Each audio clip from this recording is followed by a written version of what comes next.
পটুয়াখালীর বাউফলে একসঙ্গে ৫ সন্তানের জন্ম দিয়েছেন লামিয়া আক্তার নামে এক গৃহবধূ। বরিশাল ডায়াবেটিক হাসপাতালে স্বাভাবিক প্রসবের মাধ্যমে জন্ম দেন ৫ নবজাতকের, যাদের মধ্যে ৩ জন ছেলে ও ২ জন মেয়ে। এটি লামিয়ার প্রথম সন্তান প্রসব। আমার স্বাস্থ্য জাল লয়, হ্যাঁ ৫টা সন্তান হয়েছে, ৩ ছেলে ২ মেয়ে। খুশি হয়েছে, এজন্য আসার জন্য সবাই প্রস্তুত হয়েছে, সবারই নিয়ে আনন্দ করিয়া আজকে দেখতে আসলাম।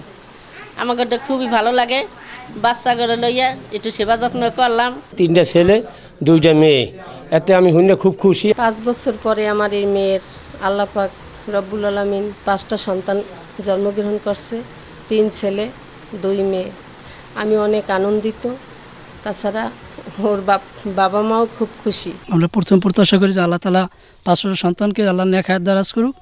সন্তানদের বাবা সোহেল হাওলাদার পেশায় একজন মুদি ব্যবসায়ী। তবে একসঙ্গে 5টি সন্তানের দায়িত্ব, চিকিৎসা, শিশু খাদ্য সহ নিত্য প্রয়োজনীয় ব্যয় সামলাতে হিমশিম খাচ্ছে পরিবারটি। 3 ছেলে 2 মেয়ে, তাদের এখন মোটামুটি সুস্থ আছে, সমস্যা নাই। কিন্তু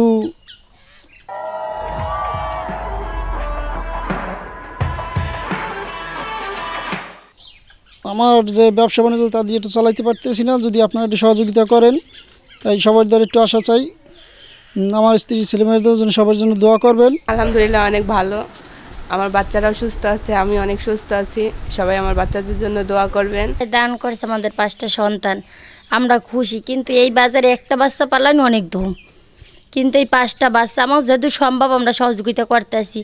কারণ সরকার থেকে আমাকে যদি কিছু সহযোগিতা করে তাহলে ভালো হয়। সদ্য জন্ম নেওয়া 5 নবজাতকের সার্বিক সহযোগিতার আশ্বাস দিয়েছেন উপজেলা প্রশাসন ও সমাজ সেবা অধিদপ্তরের কর্মকর্তারা। এটি একটি বাউফলের অন্যতম আলোচিত এবং ব্যতিক্রমী ঘটনা, যে এক নারী 5 সন্তানের জন্ম দিয়েছে। পরিবারকে উপজেলার পক্ষ থেকে যে কোনো সহযোগিতা যদি প্রয়োজন হয় আমরা সেই সহযোগিতার হাত বাড়িয়ে দেব।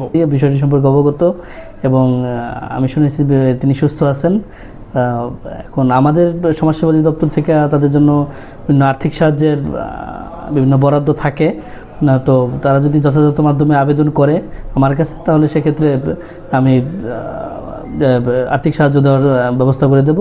একসঙ্গে 5 নবজাতকের জন্ম নিঃসন্দেহে এক বিরল ঘটনা। তবে এই নবজীবনগুলোর সুরক্ষা ও সুন্দর ভবিষ্যৎ নিশ্চিত করতে এখন প্রয়োজন সবার আন্তরিক সহযোগিতা। Desk report, channel 24।